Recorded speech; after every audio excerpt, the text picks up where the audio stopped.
Hi there. My name is Emma, and in today's video, we will be looking at the IELTS, which is a test that ESL students take when they want to immigrate to certain countries, such as Canada, Australia, England. It's also a test some universities require students take. So if you want to study at an overseas university, you may have to take this test. So we will be looking at specifically the speaking section of this test, part 3. So the speaking task has 3 different parts to it, parts 1, parts 2, parts 3. We will be looking at part 3.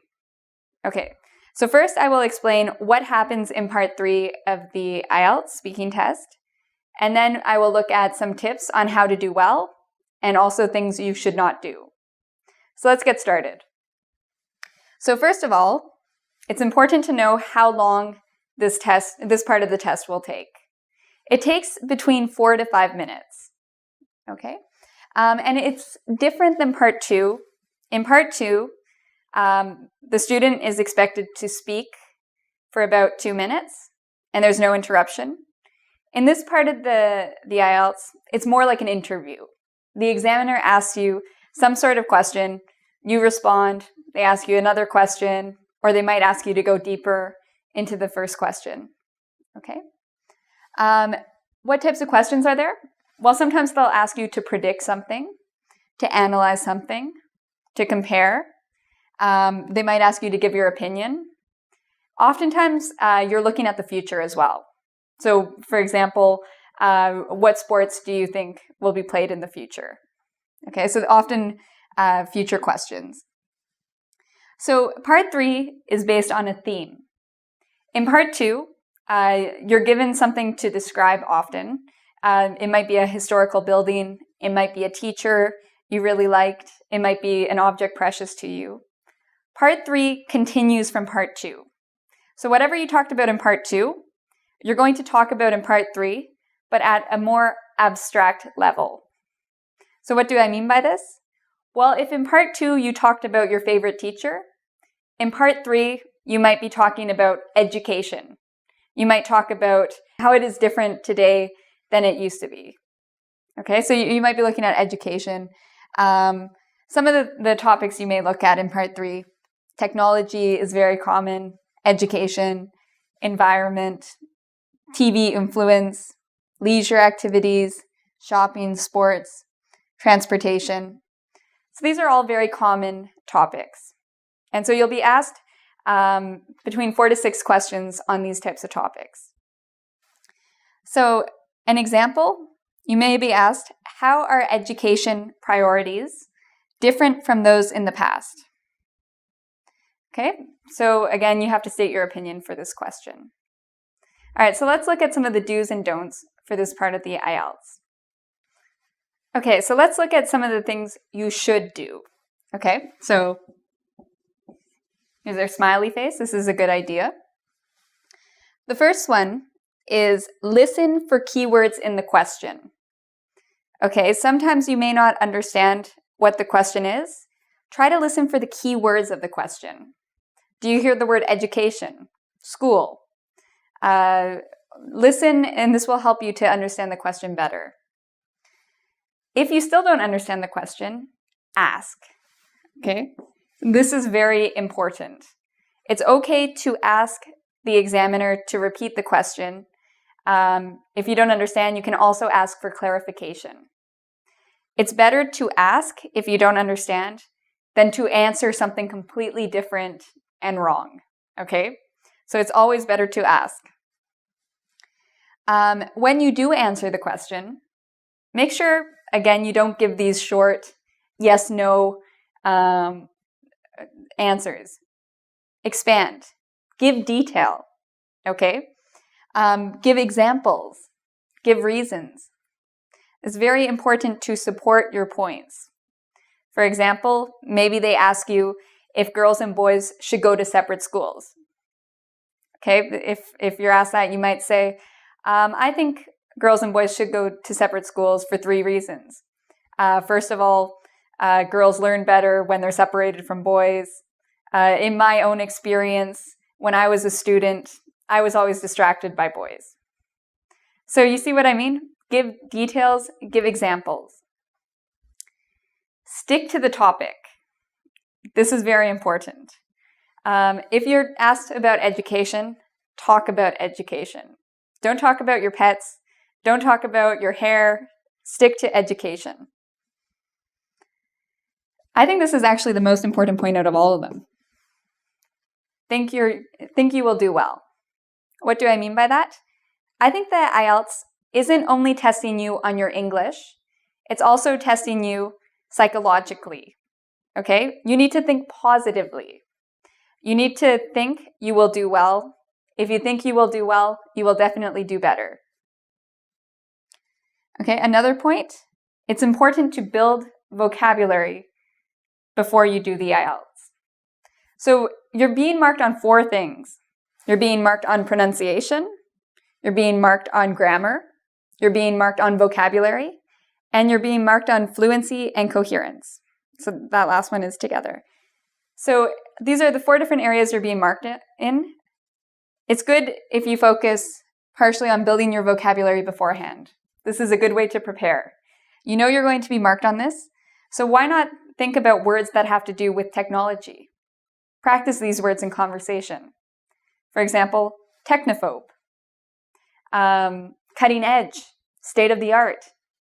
All of these words will help you increase your vocabulary score if you're asked about technology.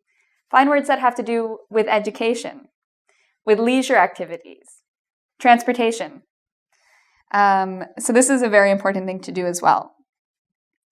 Okay, another thing you should do, relate the question you're asked to your own life. So if they ask you about technology, bring examples of technology you use. Use examples of technologies you use, I mean. Use your own experiences. And if you don't have a lot of experiences in terms of what they're asking, if they're talking about sports, you hate sports, you don't have anything to say about sports, again, you can make it up. Use your friends' experiences. Use what you know from the news. It's good to use real-life examples. Okay, this is another important point. It's good to divide up your answer. Okay, so when they ask you a question, instead of just getting right into it, you can say, there are 3 ways that such and such works. There are 3 problems with transportation in Toronto. There are several points I'd like to talk about.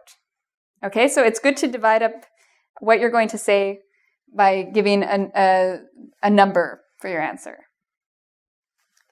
Another good thing to do is this part of the IELTS often requires you to use modals. So what are modals again? Can, could, may, might, should. These are modals. You're going to be using them in this part of the IELTS. So brush up on that. Okay, practice using them. For example, maybe they're asking you, who makes the best teachers? You could say, parents may make the best teachers. Okay, so use modals. Also learn opinion expressions. So don't just keep saying, I think. Use something else.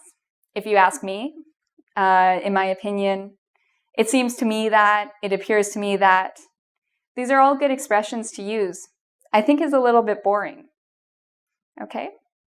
So now let's look at some of the don'ts, things you should not do for this part of the IELTS. Okay, so what shouldn't you do in this section of the IELTS? Okay, so I have don'ts and an angry face. This is what you should not do. So first of all, don't memorize answers. This is not the way to do well on the IELTS, okay? If you memorize answers, and if the examiner notices that you're sort of speaking funny and thinks you've memorized an answer, they're going to change the subject. So it's good not to memorize answers because you'll probably have a lot more difficulty if you do. It's better, again, to spend your time learning vocabulary, practicing speaking with your friends, practicing answering these types of questions, giving your opinion, but don't memorize answers. Don't worry if you make mistakes, okay?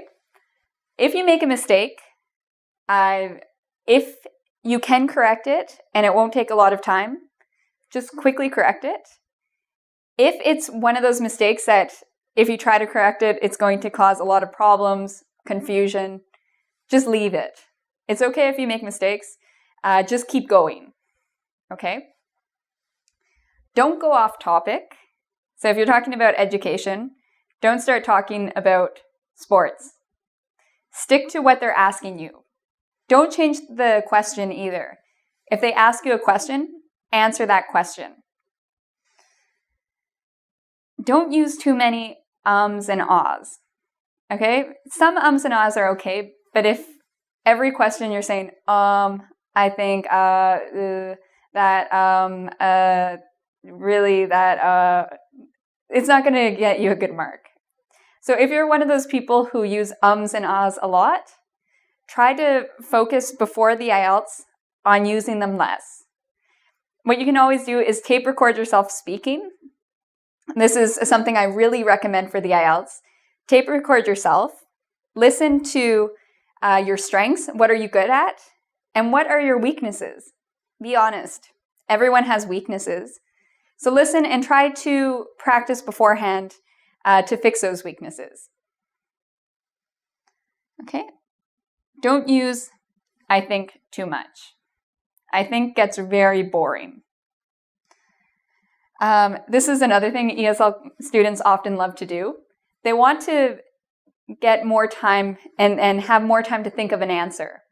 So they use these types of sentences in order to give themselves more time. They might say, oh, that's a good question. It's okay to say that, but don't say it for every question, okay? If you need to buy that much time, don't just keep saying, oh, that's a good question. Yeah, that's an interesting question. That's a good question. It's not going to help your mark. If you use that, use it once. Okay, don't worry if you have an accent. We all have accents. It's okay if you have an accent. In terms of your pronunciation mark, the main thing they're looking for is that you speak clearly and they can understand what you're saying. Okay? I think I said this twice, yes. So this is a very important point. I wrote it here twice. Don't worry if you make mistakes. Okay? Treat this almost like a conversation. It's good to support what you're saying. It's good to make clear arguments. And so don't get too worried about this section of the IELTS. Practice is the most important thing. Practice giving your opinion to your friends, to your family, to anyone who will listen to you. Practice in English. And if you want to see some of the questions you may get, come visit www.goodluckielts.com. This site is wonderful. It has many good tips on how to do well on the IELTS, and it also has good practice questions. So maybe do some of those practice questions and tape record yourself while you do them. Okay? Another thing you can do is you can come visit us at www.ingvid.com. We will have a quiz there that will check to make sure you know how to do your best on the IELTS. Okay, so until next time, good luck on the IELTS. I know you're going to do great. Just practice, take a deep breath, and you're going to do fine. So take care, and until next time.